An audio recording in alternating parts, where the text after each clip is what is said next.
You have all these restaurants out in the suburbs now with like chefs leaving, the big restaurants here and like moving out and like opening their own restaurants out of the burbs. So it's really like developed over the last 10 years.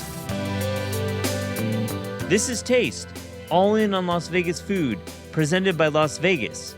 I'm your host, Matt Rodbard. Our Las Vegas week continues with a fun conversation with Marc Vetri. We wanted to talk with Marc about opening a restaurant in Las Vegas, Vetri Cucina at the Palms. So what's it like moving his Philadelphia-based operation across the country to cook on the 56th floor overlooking the Strip? Not easy. We get into how Marc has settled in and some of the exciting regional Italian dishes he is preparing. Also on the show, Eliza catches up with Josh Smith, the executive chef of Delilah, the Art Deco-themed supper club at the Wynn Las Vegas. They talk about what it takes to maintain buzz in the desert and how there is only one Las Vegas when it comes to showmanship of dining out. I hope you enjoy this very special Las Vegas episode of the show.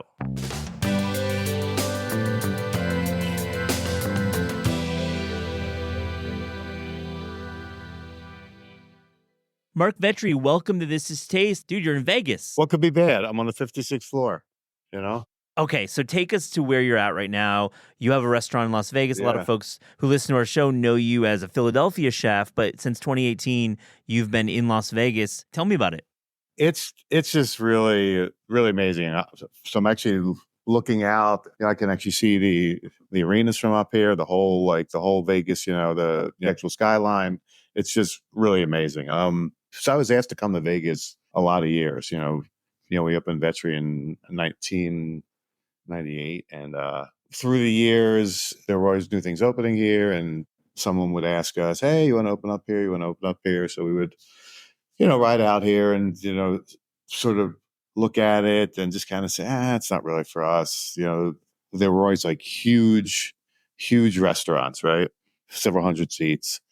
It just wasn't something that I actually thought I would like. But then 2017 rolled around. We had actually sold most of the restaurants, but I still had all the Vetri. And we got a phone call from these guys here. It was like something that like Michael Simon, he was opening up here. The owners, they wanted to stick something high in Italy, up in the Alizé space. This was actually Alizé for, I don't know, like 20 years, right? Michael was like, well, if, you want high-end Italy, there's only one guy. Yeah, the next thing you knew, you were on a flight out to Las Vegas. Yeah, you're like you're thinking like, I'm not going to go there. It's big box restaurants and not really your vibe. But then next thing you know, you're overlooking at the Palms. And, the Palms to me is a cool space because I thought of it as like where the real world was filmed in Las Vegas. That's what I think about. But the Palms, has had many different iterations. But now, since you've been there, it's a real fine dining destination. And I want to ask you about the diners in Las Vegas. And, who's coming to your restaurant at the Palms in Las Vegas right now? We have a nice sort of mix. We have a lot of locals, because we also have the restaurant that's out in Summerlin. Then, since we're like right off of the main area here, we also have a lot of foodies who are just here for the weekend or, here for something, and they know about us, so they make a reservation. So it's just a nice mix. Yeah, Vetri in Philly, has a real reputation, tasting menu, really like legendary space, legendary service. Now, let me ask you, when you're taking this ethic to Las Vegas and kind of transposing it there, what are you able to do that maybe you can't do in your Philadelphia restaurant? The Vegas sort of scene, right, is a little more showy. We have a lot more room here to do kind of, service like in the room with everybody. Obviously, the Philly restaurant is, four walls.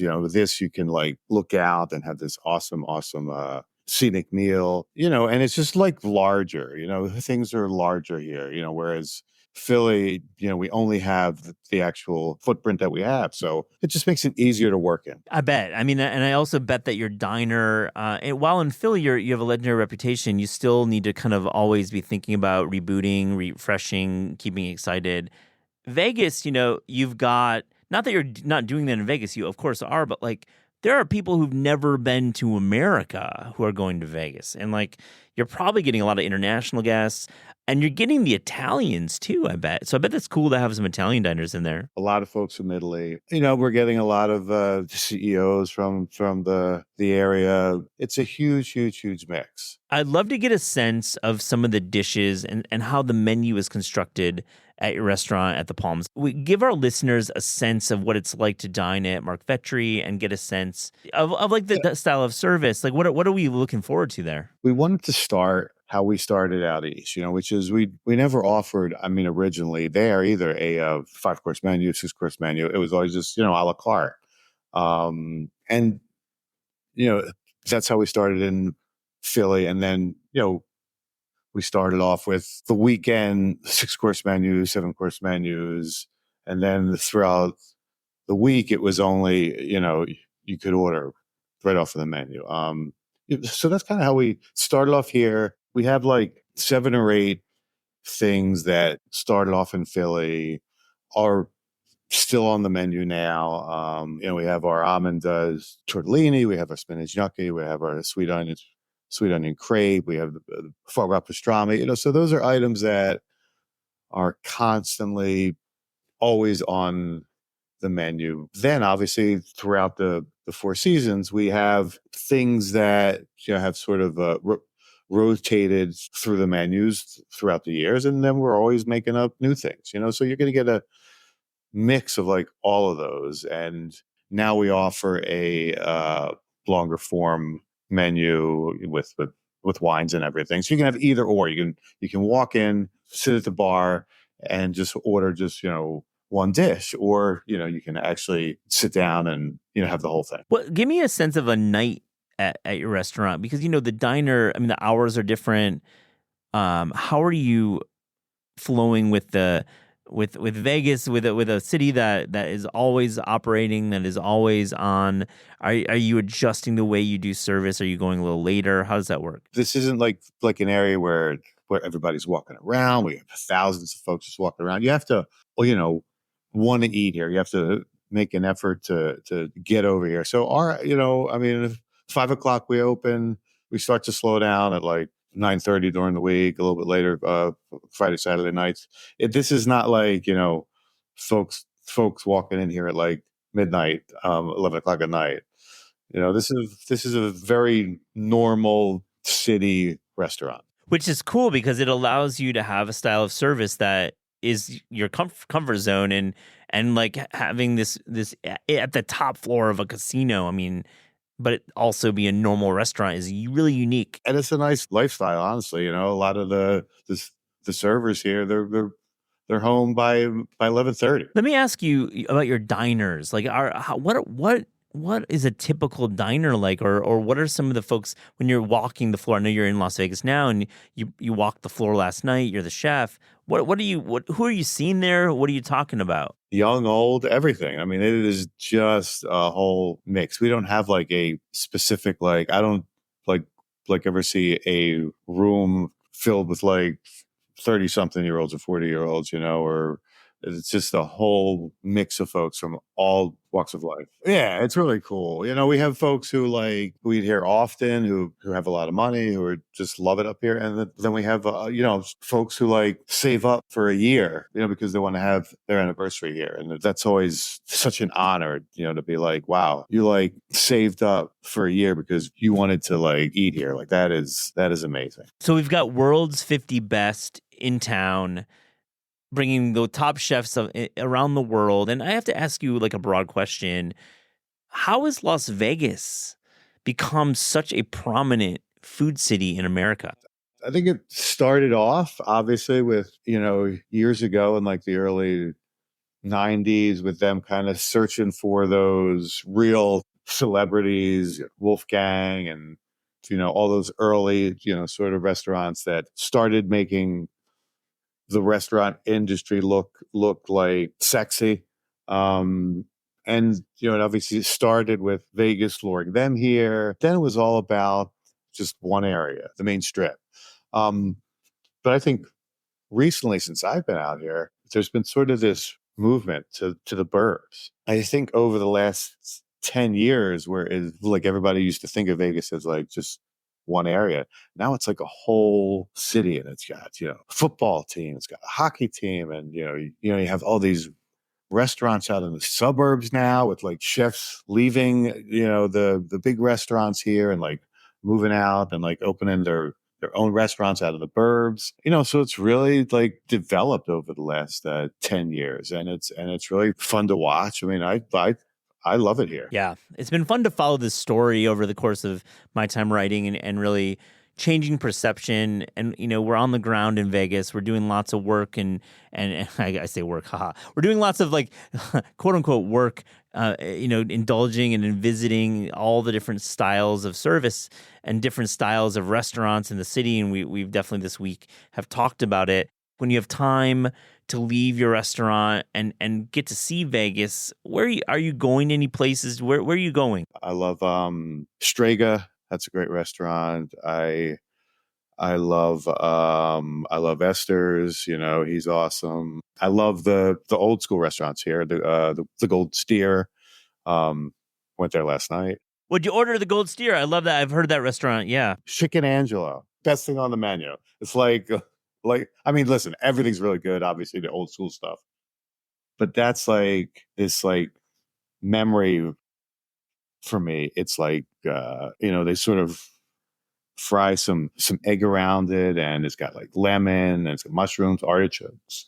And it's just really amazing. It's I always have to have it, when I'm there. Okay, so let's continue on your list because you've done the work, Mark. You have some spots. I love it. I go to Amalfi, when I go on the strip. That's an awesome restaurant. Obviously, here I love Michael Simon's restaurant, Mabel's, where the barbecue. I love, I used to go to Lotus of Siam a lot. Have you recruited any of your fellow Philly chef friends to come out to Vegas? Have you been selling them on it? Michael Solomonov, he just opened up Federal Donuts Chicken. It's at Red Rock. So that's awesome. And well, they're all asking me now. When I first announced that I was opening up here, they were all like, "Really, Vegas?" I'm like, "Yeah, yeah, man, it's cool." And after the years, and then we had the virus, and then we sort of moved this restaurant over to Red Rock, and we had that gone, and then we just opened up Fiorella. So now they're all like, "You got 3 restaurants out there. How do I get in?" And some of this stuff. Well, I don't know. I just got a call. I don't know. This perception of Vegas versus the reality of Vegas. It's obvious that there's kind of a reductive or dated perception that the food in Las Vegas is not good, it's not ambitious, it's not diverse. It's not even the food. I don't even think it's like, there used to be. And, I think I used to have it also, oh, I don't want to go to Vegas. Vegas is where, you go for the weekend for this. But that was always the mindset, right? Oh, Vegas. Even my wife was like, "Vegas, why do you want to open in Vegas?" And then once you come out and you're like ride out, Red Rock and Summerlin, Henderson, and all these areas, and you kind of then you go to like a football game and a hockey game, and you're like, this is like a city. I don't. I mean, I rarely head over to the Strip area. Like I rarely like that's sort of like you thinking, you know, Philadelphia is only like the Liberty Bell. Vegas was like kind of blocked into. There's only the Strip, and there's nothing else. And like now, it's everything. Have you been to the Sphere yet? Have you? I This is I such a was big there, event I was there last night at the opening at Dead The and Dead. Co. Yes. Oh my God. It was fucking amazing. Am I allowed to say that? It's Yeah. amazing. It's wow. Yeah, that was my first time. I saw some stuff on Instagram last night. There were moments I like thought the whole world was moving. So if you're not able to kind of open your eyes for that stuff, yeah, I wouldn't recommend going. But the sound, Yeah, I mean, it's just, I mean, honestly, how it's run, like the food stalls, everything. It's just like, wow, like that's incredible. Like everyone has to go to that once. It's just amazing. Yeah, I mean, it seems like there's been a lot of press out here, New York, hearing about it, but like, it seems like once you go, it's like a different level. Once you're in the space, it's not what you expect. So, Mark, let me ask you about the Sphere. Are people going to your restaurant before or after Sphere shows? Not after, but yeah, but yeah, because the show started at 7:30 last night, so a lot of people came there first. What a great pairing, a tasting menu at Vetri and then going to see Dead and Co at the Sphere. What's not to love about that? What's not to love? Come on. What's not to love about that, man? Marc Vetri, this has been such a fun conversation. I'm really impressed and excited about your future in Las Vegas, and it sounds like things are really happening there. Thanks a lot for joining This Is Taste. Thank you very much, man. My honor to do it.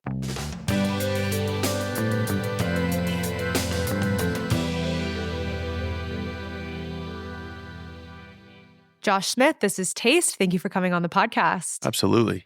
You're having us in the most beautiful dining room I've been in Vegas. And the fact that I'm not allowed to take photos in here makes it even more appealing. Yeah, I would never, but it's an audio only podcast. So everyone will just have to imagine everything we're sitting around. Yeah, and come visit. Yeah. To start off today, I'm wondering if you could tell me a little bit about your vision for the menu here at Delilah in Las Vegas. So Delilah is a supper club, and it's kind of new American blended with classic American, sort of elevated comfort food. So we do like a really excellent classic crab cake. We do pigs in a blanket, but they're sort of reimagined. Our Caesar salad is reimagined. So there's some modern twists on the food or just my own creative input. But for the most part, it's stuff that I really want to speak to the guests, be super comforting, and not have to have them get their phone out and Google, menu terms or ingredients. Yeah, we've all been there before. In terms of these reimaginings, how is the Caesar or the pigs in a blanket different than what folks might expect? So the Caesar salad is something that I developed that uses endive. It's the same family as romaine, but it's just much more, the way we build it is kind of leaf by leaf, and you can eat it almost like nachos. It almost creates like this finger food experience. So you can grab the endive leaves by the end, and the sauce is just on the fatter side of the endive. We also use king crab to elevate the dish instead of anchovy. So it's classic, great Parmesan. We do like a breadcrumb instead of a crouton so that every bite has some crunch. Really delicious. The pigs in a blanket, we use Wagyu sausage that's all beef, but then we also use a laminated croissant dough. So there's a process of like wrapping them and then having to proof them correctly because it's a yeasted dough. And then when it bakes in the oven, it's got all those like million layers that you can see, from the side view like a croissant does. The flakiest pigs in a blanket. Yeah, super flaky. Is it getting dipped in anything? We do a really nice honey mustard. So we do Dijon and just a touch of mayonnaise, and then we use really good wildflower honey to make that really sweet and delicious. Nice. I have to ask you, I saw beef Wellington on the menu as well. That seemed a little elaborate. Where did that idea and execution come from? It's something I've been doing for a long time, and I really wanted to bring it here. It just makes sense for this room, brings this table side element to the guest experience, and really kind of elevates ingredients that are otherwise, I think every restaurant serves a filet and mushrooms and kind of a red wine sauce, is pretty classic. But this presentation just shows that we're taking the extra time to make the customer experience special. Yeah, what is the tableside component? Just slicing it, saucing it, plating it. So they bring it out on a little wooden carving board. It's served for two. And sometimes shared with a larger table, of course, that people just want to share their whole meal and, kind of experience a lot of different dishes. So they carve that up tableside, plate it tableside, whether it's shared or individual, and then sauce the plate, garnish the plate. Nice. Speaking a little bit about ingredients and how they fit into what you're doing here, how does sourcing the best ingredients kind of help lead the menu in terms of what you're working with? I think the Win makes it really easy to bring forth the best ingredients that money can buy, because the guest is so attuned to high-end food, and that allows me to really look for every single ingredient, top to bottom, the best that I can find, whether it's olive oil or vinegar or the beef or the seafood that's flown in daily. The Win has incredible vendors, and just exposes us to great product, whether it be seasonal vegetables or, just the best beef that's available. Yeah, this idea of seasonality I think is really interesting because we're obviously out here in the desert where I Right. think maybe, at least to someone who's not from Vegas, all of the seasons kind of blend together. So are you looking to California for For seasonality? sure. Yeah, our local is California. But we do have farmers markets in Las Vegas, and they have incredible local stuff. Just as outside of Vegas, Pahrump, there's farmland in Nevada as you drive further, away from Vegas and get out of the desert. So it is the driest state in the nation, but it's also, there's some fruitful areas with farmland, just not really enough to support what we do. Yeah, the scale here. Yeah, the for scale sure. of the hotel and this restaurant's volume is it takes a bigger farm. So is it the LA farmers market that you're sourcing from or Yep. all over? And all the way up to San Francisco, like all the way up to the Bay Area. Whoa. We've got vendors that actually call themselves foragers, but they don't find wild ingredients, out in the woods, like picking mushrooms. They deal with the foragers that pick the mushrooms up in Northern California, buy from them and drive a truck down every week to bring produce to Vegas. So that would be on the more specialty side if we really needed an excellent fruit or like a really nice seasonal mushroom, that's coming from California. Then we look to those vendors. Yeah, I had another chef mention a forager to me in that context, and it wasn't a term that I was as familiar with, but I guess it does make sense that when you're bringing things out to Vegas, especially at the scale that you're working with, that is its own kind of foraging in terms of being that middleman. Right, exactly. So with the Delilah, obviously the kind of CNBC and like exclusive atmosphere is part of what the restaurant is known for. What is it like for you to be the chef working in that kind of space? It's really fun. I'm not I don't follow sports, and I'm not like I'm not looking at the magazines for all the like celebrity tea, but being here, I think that's special because all I really care about is the food. I'm in the kitchen making sure the experience is the same for everyone. But we have lots of celebrity guests, lots of celebrity performances, from athletes to musical performers on the regular. It's just like every night I go home, my wife's like, "Who came in last night?" It's a special place to work. Yeah. Do you get to sneak out of the kitchen when there's a good performance happening, or are you back there? For the performances, for sure, I always go out and try to see, a little bit because at that moment, nobody's looking for their food. When somebody famous steps on stage, nobody's like, "Hey, where's my appetizer?" So, those are the brief times that I do step out. But typically, I won't go to a table for somebody famous just to brown nose. I just kind of like to stay in my kitchen and make sure the food's perfect. Definitely. And you've already shouted out a lot of great menu items. I'm curious if there's like a dish on the menu that is your favorite or that maybe is like in season and special right now. Some of my favorites, and you'll kind of hear what I mean about the classics and updated classics, is the London broil. So when I was a kid, on special occasions, my dad would make London broil. It used to be a really cheap cut that had to be marinated for days, but it came out really tender and special. And so we do a London broil, but we use A5 Japanese Wagyu. So we bring in the best beef possible.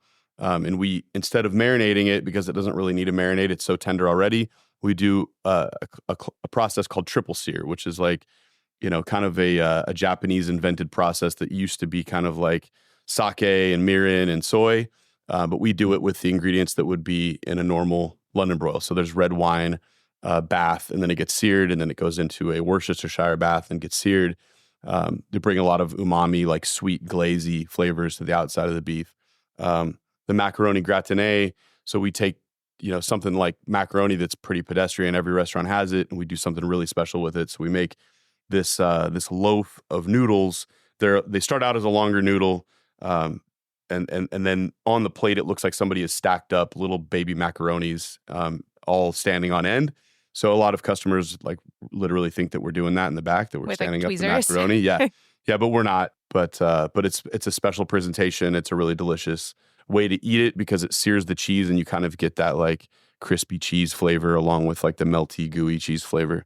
What kind of cheese do you have going on in there? Mimolette backed up with some Parmesan. Nice. Mimolette's a French yellow cheese, kind of has a cheddar, flavor profile and appearance, sort of nutty. Do cheddar without actually doing cheddar. Right. So is it true that you're from Vegas? Yeah, born and raised, yeah. So I'm curious what it's like for you to see the dining scene in Vegas evolve over the years. How have things changed? I think it's amazing. I've been cooking in Vegas since 1999. Back then Vegas already had really famous chefs stepping in like Michael Mina and Wolfgang Puck. And, we had some really big celebrity chefs at the Wynn not at the Wynn back then, but Steve Wynn had celebrity chefs at the Bellagio. He continued that legacy when he built the Wynn and the Encore properties. I think it's been incredible to see the evolution of the food scene here. I think it's, since I started cooking here, it's been a force to be reckoned with, but, now it kind of has its own chefs, which is incredible, on and off strip. People like myself that were born here and kind of came up in the culinary scene in Vegas. And now we're hosting the world's 50 best next month, which is really special. Yeah, that's so exciting. Yeah. And I guess to close, I'm curious if you could tell me a few of your favorite places to eat in Vegas, both on and off the strip. Off strip, I love Esther's Kitchen. I think everybody will say the same thing. It's like top when it comes to Italian. It's seasonal, kind of California cuisine Italian. And he's just moved into a new space with wood fire ovens and a wood fire grill. I love Raku, which is a Japanese kind of charcoal grilled concept. It's always where I go for my birthday or some special occasion. And then on the strip, we've got a new chef at Mizumi here at the Wynn that's incredible for Japanese. I love sushi. I love eating seafood. Those are my favorite places. I love hearing that Esther's Kitchen has your cosign because we went for lunch yesterday and had such a special meal. Nice. This like green garlic asparagus pizza that we had was like so much better than I was expecting in the best possible way. It was really great. Well, thank you so much for giving all of your rundown of Vegas and taking some time to talk with us. It's been really fun. Thank you. Thanks for coming. This has been All In on Las Vegas Food, presented by Las Vegas.